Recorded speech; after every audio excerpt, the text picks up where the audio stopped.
NASA is considering launching a living, human crew on the first integrated flight of the new Space Launch System, SLS, and Orion spacecraft currently scheduled for late 2018. While most of NASA's crewed spacecraft have had their initial launches unmanned or with adorable, non-human animals, this is not unheard of, as the Space Shuttle Columbia launched with a crew of 2 for its maiden flight in 1981. While it's the first launch of the Orion and SLS together, it's not quite as reckless as it may seem. The Orion capsule has already been on an uncrewed test launch in 2015 and will be launched uncrewed again on an earlier test flight.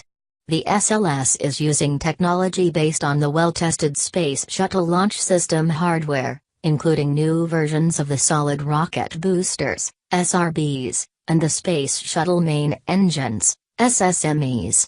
NASA isn't reckless with this sort of thing, and if they feel they're capable of making things safe for astronauts on the first integrated flight, they've done their homework. The mission itself, known as Exploration Mission 1, EM1, has already gone through significant changes.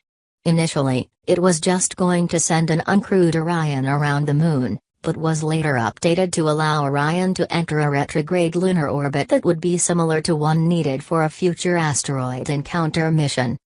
This new study would keep the mission parameters, but add a crew.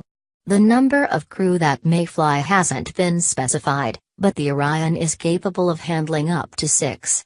If I had to guess, I bet they'll launch with 4, which would give the mission the largest crew ever to orbit around the Moon. The mission, which would last about 3 weeks, with 6 of those days in lunar orbit, would be one of the most ambitious first crewed flights in the history of human space travel. It's somewhat similar to the crewed translunar Apollo 8 flight in 1968, which sent 3 astronauts into lunar orbit in preparation for the Apollo 11 moon landing. One of those astronauts, Jim Lovell, actually went around the Moon again during the Apollo 13 mission, when an exploding fuel cell prevented the mission from landing on the Moon. You saw the movie. One thing that would have to happen before the EM1 can proceed with humans is that the interim cryogenic propulsion stage, ICPS, based on the second stage of a Delta rocket, would need to be human-rated. The Delta rocket was not originally intended to send humans anywhere, so it needs to complete the process of getting human-rated, which was put on hold in February of last year. The stage was only intended to be a stopgap while the final propulsion stage for the SLS was developed. If the crewed mission is going to proceed before the planned second exploration mission around 2020 or so, that human rating would need to recommence. Personally, I hope NASA does decide to put astronauts on the EM1. We've been hitching rides on Soyuzes for long enough. Also, having the goal of a crewed Orion mission in 2018 or 2019 makes a lot of sense.